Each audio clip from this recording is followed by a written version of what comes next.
కలిగి ఉంటారు, హక్కుదారులు అవుతారు సమస్తం మీద. ఆయన అంటాడు, తండ్రి లేకుండా నేను ఏమీ చేయలేను.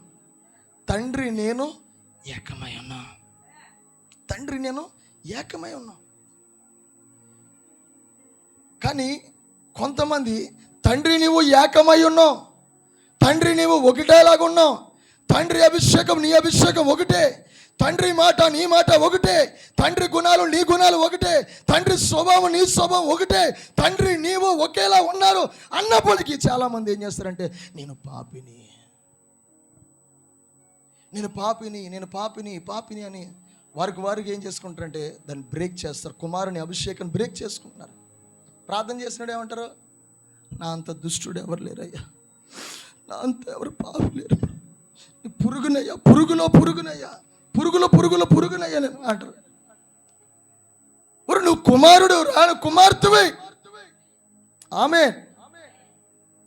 ఈ అభిషేకం నువ్వే కోల్పోతున్నావు నీ నోటి ద్వారా. నువ్వెవరు? Son of God, son of woman. Amen. దేవుని కుమారుడు కుమార్తెవు. కానీ నీ పెంట పురుగునయ్యా, పురుగునయ్యా, పెంట మీద దాన్ని ఇంకోటి కూడా అనుకుంటావు. క్రీస్తు నీలోకి ఎప్పుడైతే వచ్చాడో నువ్వు దేవుని కుమార్తె అయిపోయావు. ఆమేన్, హల్లెలూయా. క్రీస్తు నీ కొరకు ఆయన కుమారుని అభిషేకం నీకు ఇచ్చాడు. ఆయన స్థానంలో నిన్ను పెట్టేశాడు యేసును. ఆమేన్, హల్లెలూయా. ఆయన స్థానంలో నిన్ను పెట్టాడు. ఎందుకంటే ఆయన నీలోకి వచ్చి మనందరినీ కూడా ఆయనతో ఏకం చేశాడు. ఆమేన్, హల్లెలూయా. అన్న మొన్న చెప్తూ నాతో మాట్లాడుతున్నాడు, కింద మాట్లాడుతున్నాడు. సిలువ మీద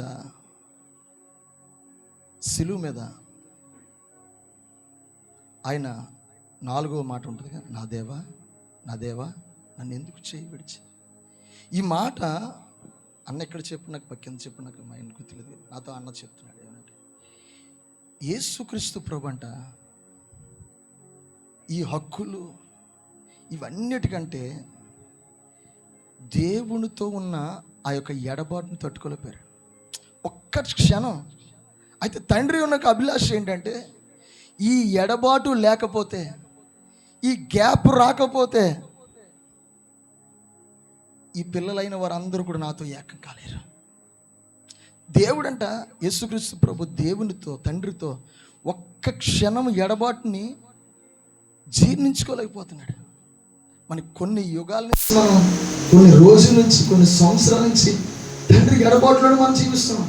తండ్రితో సహవాసం చేయలేకపోతున్నాం, తండ్రితో మాట్లాడలేకపోతున్నాం, తండ్రి మనం ఏకమవలేకపోతున్నాం, తండ్రి ఆత్మ నీ ఆత్మ ఏకమవలేకపోతుంది. అయినా మనం బ్రతికేస్తున్నాం. కానీ యేసుక్రీస్తు ప్రభు ఆయన గెస్సమనే తోటలో ప్రార్థన చేస్తున్నప్పుడు ఆయనలో నుంచి వస్తున్న ఆ యొక్క రోదన రక్తం వలె బయటకు వచ్చింది. ఎందుకంటే తండ్రి దగ్గర నుంచి ఆ ఎడబాటుని విడిచిపెట్టలేకపోతుంది. అయ్యా నువ్వు నాతో లేకపోతే, నువ్వు నాలో లేకపోతే, నువ్వు నాతో ఉండకపోతే నేను ఎందుకయ్యా నీ కుమారుడు కనిపించుకోవడానికి అర్హత నాకు లేదంట. కానీ ఆయన ఉంటేనే, తండ్రి ఉంటేనే కుమారుడు అంటారు. లేదా ఏమంటారు? అనాథ అంటారు తల్లిదండ్రులు. అవునా? తల్లిదండ్రులు అనుకుంటే ఏమంటారు? కానీ మన అనాథులుగా చేయకుండా దేవుడు గొప్ప తండ్రి మనకి హల్లెలూయా. నేను అంటాను, మనందరికీ కూడా వారసుని అభిషేకం ఉంది, కుమారుని అభిషేకం మనలో ఉంది, కుమార్తె అభిషేకం మనలో ఉంది. ఈ అభిషేకము మనలోనే ఉన్నది, ఎవరో ఇవ్వక్కర్లేదు. క్రీస్తు నీలోకి వచ్చినాక అభిషేకం నీలోంచి బయటకు వస్తుంది, నీలోంచి బయటకు వస్తుంది, నీ ద్వారా అనేకుడికి వస్తుంది, నీ ద్వారా అనేకుడికి ఇవ్వబోతున్నావు, నువ్వు చేయబోతున్నావు. నీవే దేవుడి కుమారుడుగా మార్చబోతున్నావు. క్రీస్తు ఎలాగైతే అనేకుల కొరకు ఆయన క్రైస్తవులుగా మార్చబడ్డాడు, ఈ రోజు నువ్వు దేవుడి కుమారుడు అయితే, నువ్వు దేవుడి వారసుడు అయితే, నువ్వు అనేకుల కొరకు అనేకులు క్రైస్తవులుగా మార్చబడబోతున్నావు. హల్లెలూయా. చేయబోతున్నాడు, దేవుని ద్వారా జరిగించబోతున్నాడు. ఇది నువ్వు దేవుని కుమారుడు, ఇది మర్చిపోకూడదు. నువ్వు ప్రతి క్షణమా నువ్వు తపస్సు చేస్తూ ఉండాలి. నా యొక్క ఆత్మ దేవుని ఆత్మ, నా ఆత్మ పరిశుద్ధాత్మ, నా ఆత్మ తండ్రి ఆత్మ ఒకే ఆత్మగా ఉన్నది. ఆయన నేను వేరు కాదు, ఆయన నేను ఒకటే. హల్లెలూయా. చూడండి, తప్పిపోయిన కుమారుడు పాపం చేశాడు, వైదొలిగిపోయాడు, పారిపోయాడు. కానీ అతను అనుకుంటున్నాడు, పాపంలో ఉన్నప్పుడు, శాపంలో ఉన్నప్పుడు, అక్కడ పందిలు తింటున్న ఆ యొక్క పొట్టును తింటున్నప్పుడు నా తండ్రి దగ్గరికి దాసుడుగా ఉందాం, దాసుడిగా ఉందాం, పనివాడిగా ఉందాం. అక్కడ ఉన్న పనివాడు అందరిలో కూడా నేను ఒక పనివాడిగా నా తండ్రి దగ్గర ఉందాం. కానీ తండ్రి హృదయంలో ఏమో తెలుసా, నువ్వు పనివాడిగా ఉండడం కాదు, ఎక్కడో దూరంగా ఉన్నప్పుడే, ఇంకా తండ్రి దగ్గర రాలా, దూరంగా ఉన్నప్పుడే, ఆ దూరంగా ఉన్నప్పుడే పరిగెత్తుకుని వెళ్ళి తన కౌగిలించి ముద్దు పెట్టుకున్నాడంట. దేవుని యొక్క ప్రేమ ఏంటంటే, నువ్వు దూరంగా ఉన్నప్పుడే, దేవునికి దూరంగా ఉన్నప్పుడే ఆ కుమారుని అభిషేకం నీలో ఉంది గుర్తు చేస్తాడు. నువ్వు దేవునికి దూరస్తుడిగా నువ్వు జీవిస్తున్నప్పుడే, దేవునికి దూరస్తుడిగా నువ్వు బ్రతుకుతున్నప్పుడే దేవుడు అన్నాడు, నువ్వు దాసుడు కాదు, ఇదిగో నీవు నా కుమారుడు, నా ఆత్మ నీలో ఉన్నది, నీవు నాలో ఉన్నావు, మనిద్దరు ఏకమై ఉన్నావు. నీ ఆత్మ నా ఆత్మ ఏకమై ఉంది కనుక నీకు వారసుడివై ఉన్నావు. నువ్వు వారసురాలై ఉన్నావు. నువ్వు పాపినయ్యే, ఇదే నువ్వు పాపులు కాదు, ఎవరు తెలుసా, దేవుని వారసుడివై ఉన్నావు. వారసుడు అయితే సర్వ హక్కులు నీకున్నాయి. యేసుక్రీస్తు ఎప్పుడైతే నేను దేవుని కుమారుడని అని చెప్పి ఉన్నాడో, సేన దెయ్యాలు దేవుని కుమారుడా మాకేం పని, మాతో నీకేం పని అయ్యా, మీ టైం ఇంకా రాలేదు కదా. చూడండి, దేవుని కుమారునికి దెయ్యాలు వణుకుతున్నాయి, దెయ్యాలు ఊపే చూపిస్తున్నాయి, దెయ్యాలు సాకిలు పడుతున్నాయి, దేవుని ఎదుట నిలబడలేకపోతున్నాయి. ఈ అభిషేకం నీలో ఉంటే, ఈ అభిషేకం నీలో ఉంటే, ఈ అభిషేకం నీలో ఉంటే, ఈ అభిషేకం మనందరిలో ఉంటే, ప్రతి సాతాను మన ముందు సాగిలు పడతాడు, ప్రతి సాతాను మనం సాగిలు పడతాడు, ప్రతి సాతాను మన ముందు కావచ్చువలసిందే.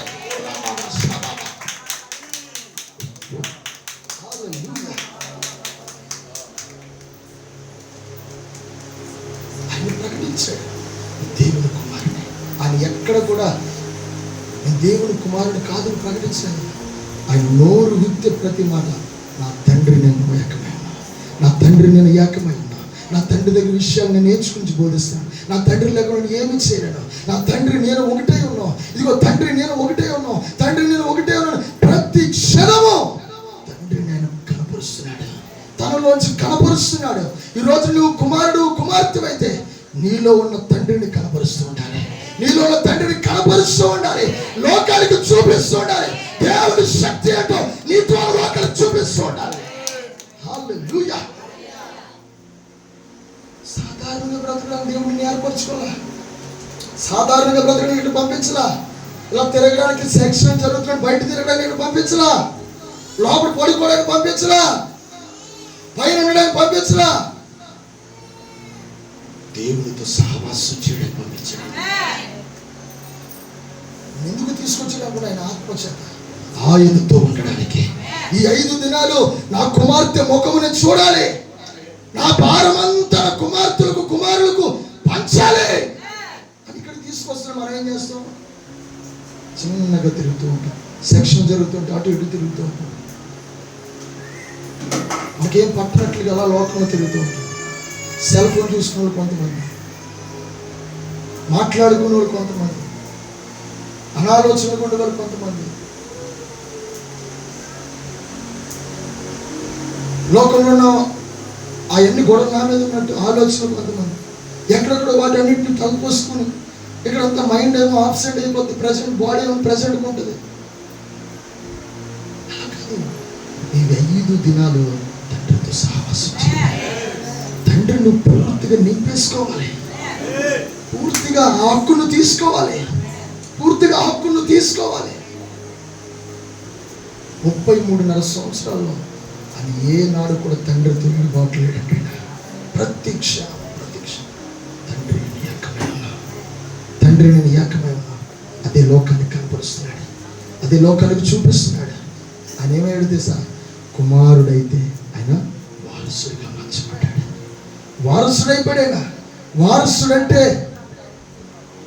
భూమి మీద ఎలాగో పరలోకమందు అలాగని, పరలోకమందు ఎలాగనో భూమి ఎందు అలాగని సర్వ అధికారములు కలిగిన వాడైనా. ఆమేన్, హల్లెలూయా. ఒక ప్రధానమంత్రి కుమారుడు ఉన్నాడు అనుకోండి, వాళ్ళ ఇంట్లోనే కుమారుడు కాదు, ఆ దేశం అంతా ప్రధాన కుమారుడు అని పిలుస్తాడు. ఆమేన్. నువ్వు పరలోకమందు దేవుని కుమారుడు అయితే పరలోకమందు నువ్వు భూమి యందు కూడా దేవుని కుమారుడు అవుతావు. ఆమేన్, హల్లెలూయా. పరలోకమందును భూమి యందు కూడా నువ్వు దేవుని కుమారుడు అవుతావు, కుమార్తె అవుతావు. నేను పరలోకంలో వెళ్తేనే దేవుని కుమారుడిని అని అనుకోవడం లేదు. భూమి మీద కూడా దేవుని కుమారుడు. యేసే మనకు మాదిరి. ఆయన పరలోకమందు దేవుని కుమారుడే, భూమి యందు కూడా దేవుని కుమారుడే. అభిషేకం నీలో ఉంది. ఆయన వారసుడిగా ఉన్నాడు. ఆయన వారసుడిగా ఉన్నాడు.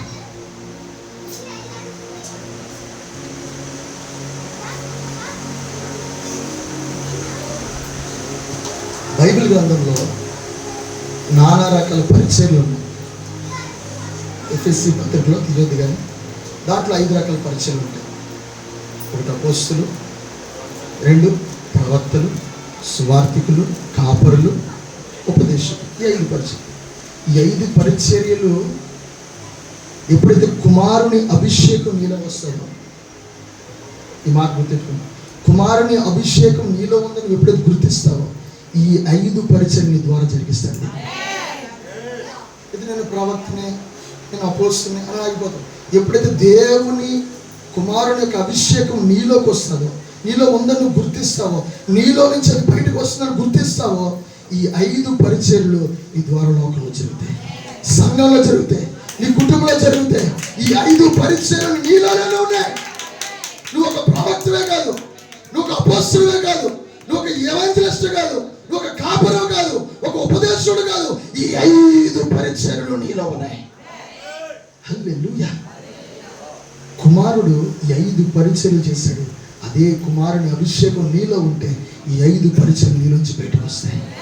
ఈ 5 పరిచర్యలు నీలోంచి బయటకు వస్తాయి. ఒక ప్రవక్తగా వాడబడతావు, ఒక అపోస్తులుగా వాడబడతావు, ఒక కాపరిగా వాడబడతావు, ఒక ఎవాంజలిస్ట్గా వాడబడతావు, ఒక ఉపదేశకుడిగా కూడా నీలోంచి ధారాళంగా దేవుడు మాట్లాడతాడు, ప్రవచిస్తారు, హీలింగ్ చేస్తారు, దయ్యాల మీద సాగిలు పడతాయి. అనేక అద్భుతాలు దేవుడి కుమారుడు ఎదుట దేవుడు జరిగించాడు. అన్ని ద్వారా జరిగించబోతున్నాడు. నువ్వు వారసుడు అయితే, నువ్వు దేవుని కుమారుడు అయితే దేవుడు జరిగించబోతున్నాడు. హల్లెలూయా, హల్లెలూయా. చాలా మంది అంటారు నీ ప్రవక్తగా ఉండాలి, ప్రవక్తగా ఉండాలి. ప్రవక్త కంటే గొప్ప అభిషేకము కుమారుడి అభిషేకం. ఎందుకంటే ఇవన్నీ కలిపి ఉన్నది దేవుని కుమారుని అభిషేకం. రైట్. మీరు ప్రవక్తగా ఉండాలి, ప్రవక్తలు లేపబడాలి, అపోస్తులు లేపబడాలి, కాపరు లేపబడాలి, సువార్థికులు లేపబడాలి, ఉపదేశకులు లేపబడాలి. వాటన్నిటి పైన దేవుని కుమారుని యొక్క అభిషేకం. ఇవన్నీ దేవుని కుమారుని మీద పనిచేస్తున్నాయి.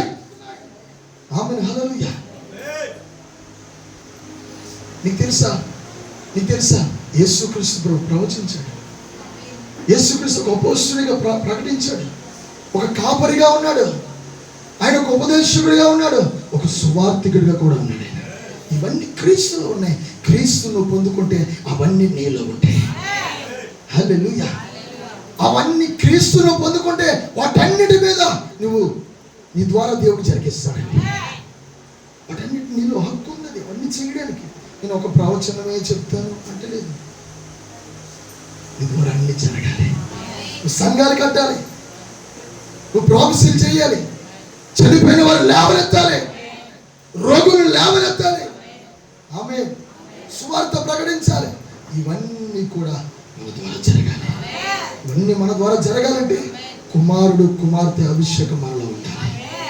యేసయ్య అభిషేకం మనలో ఎప్పుడైతే ఉంటుందో సూపర్ బలమైనటువంటి హల్లెలూయా. ఈ సత్యం తెలియకుండా సాతానుడు ఏం చేస్తాడంటే మనం ఎలాగలాగో ఆటంలోకి వచ్చి దీని నుంచి దూరం చేసి సత్యానికి దూరంగా మనల్ని తీసుకెళ్ళిపోతున్నాడు. చూడండి, ఆదాము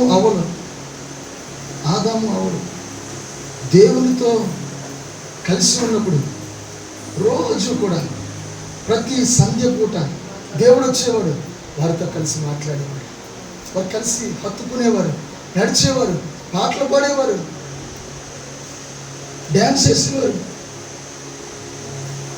కానీ ఎప్పుడైతే వారిలోకి పాపం ఎంటర్ అయిందో వారు దాక్కున్నారంటే కుమారులే కదా, తండ్రి నుంచి వస్తే ఎందుకు భయపడ్డాం? ఒక విషయం నేను అడగచ్చా? నువ్వు ఇంట్లో ఏదైనా తప్పు చేస్తావు, నీ తండ్రి వస్తున్నాడు అనుకో, నువ్వేం చేస్తావు? నాన్నగారు నేను ఈ తప్పు చేశానని పరిగెత్తారా? ఏం చేస్తారు? ఎక్కడ నాన్న కొడతారు, ఎక్కడ నాన్న కొడతాడు, భయం వేస్తుంది. ఎందుకు? నీలో పాపం ఉంది కనుక భయం వేస్తుంది. నువ్వు నిజంగా దేవుని కుమారుడు అయితే ఏ పాపం నీలోకి రాదు. హల్లెలూయా. అప్పుడు ఏం చేస్తావు? డాడీ వస్తున్నప్పుడే, తల్లి వస్తున్నప్పుడే నువ్వు పరిగెత్తుకుని వెళ్ళిపోయి ఆయన హత్తుకుంటావు. ఆయన నువ్వు ఏకమై ఉన్నాను లోకాలకు చూపిస్తావు. హల్లెలూయా. మా దైవజనుల పాట రాశారు, డాడీ డాడీ డాడీ నువ్వంటే నాకు ఇష్టం డాడీ, యేసు డాడీ డాడీ నేనంటే నీకు ఇష్టం డాడీ. ఈ పాట ఉన్నారా? మా ఫాదర్ రాశారు, మా ఆత్మీయ తండ్రి ఈ పాట రాశారు. ఆయన డాడీ థామస్ కదా, ప్రైజ్ లార్డ్. డాడీ అంటే పరలోకపు తండ్రితో ఆయన ఎలాంటి అనుబంధం కలిగి ఉన్నాడు. ఇలా పాటలు పాడిన చోట గెస్మన్ యొక్క ఏదైనా తోటలో దేవుడు వస్తున్నాడు, డాడీ డాడీ డాడీ అని పాటలు పాడుండొచ్చు, ముద్దు పెట్టుకుండొచ్చు, కౌగిలించుకుండొచ్చు, అయ్యా నీవు నేను ఒకటే అని చెప్పుకోవచ్చు. ఎప్పుడైతే వారిలో పాపం ఎంటర్ అయిందో, ఆ కుమారుని అభిషేకం ఎప్పుడైతే కోల్పోయారో ఆకులు కోల్పోయి ఆకులు చాటుకి దాక్కుంటున్నారు. ఈరోజు చాలా మంది అలా దాక్కుంటున్నారు, దేవునికి దూరంగా దాక్కుంటున్నారు, దేవుని మందిరానికి రావట్లేదు, పాటలు పాడట్లేదు, అభిషేకాలకు దూరంగా ఉంటున్నారు, కృపకు దూరంగా ఉంటున్నారు, అన్నిటికి దూరంగా ఉండి మళ్ళీ డాడీ అంటారు. ఎలా కుదురుతుంది? డాడీ అనే హక్కు ఎవరికి ఉంటుందంటే దేవుడు ఆయన ఏకమై ఉన్న వారికి డాడీ అని హక్కు ఉంటుంది. నేను అనుకుంటున్నాను ఈ 5 దినాలు మీరందరూ కూడా దేవునితో కనుబంధం ఉన్నారు కనుక దేవుని వారసులైపోయారు. దేవుని వారసులైపోయారు. దేవుని వారసులైతే ఒకటి అధికారం ఉంటుంది, ఒకటి 2 హక్కులు ఉంటాయి, 3 ఏంటంటే నీకు అన్నిటి మీద సర్వ అధికారం కలిగి ఉంటుంది. హల్లెలూయా. మామూలు అధికారం లేదు, ఇది సర్వ అధికారం. తండ్రికి ఏ అధికారం ఉందో కుమారుడు కూడా అదే అధికారం ఉంటుంది. ఒక మాట చదవండి, ఒక మాట, లూకాసు వార్త. ఈ మాట చెప్పి మనం ముగించేసుకుందాం.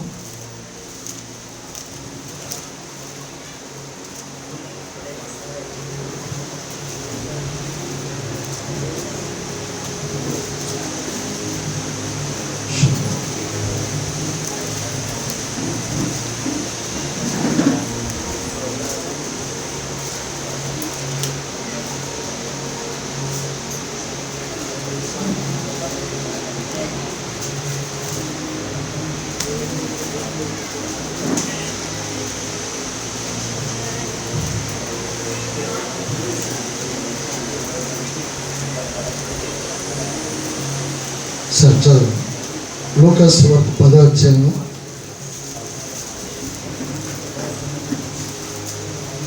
19వ వచనం.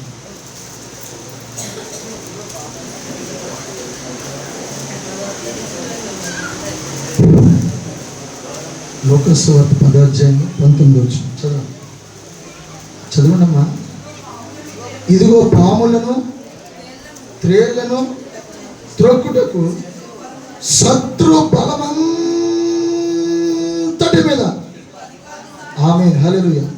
శత్రు బలం అంతటి మీద, శత్రు బలం మీద కాదు, శత్రు బలం అంతటి మీద అనండి. శత్రు బలమం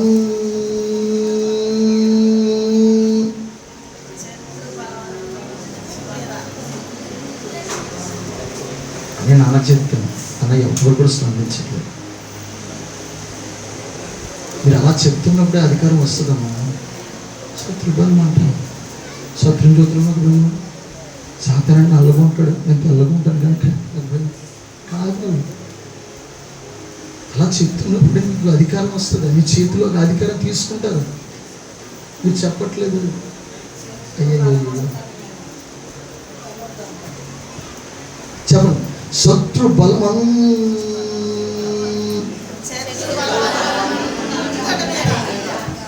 నాకు అధికారం, నాకు అధికారం కాదండి, నాకే అధికారం లేదక్క, నాకే అధికారం ఉంది. ఇప్పుడు నాకే అధికారం ఉంది. లేదు నాకు, నీకేనా? సరే అందరూ నిలబడదాం.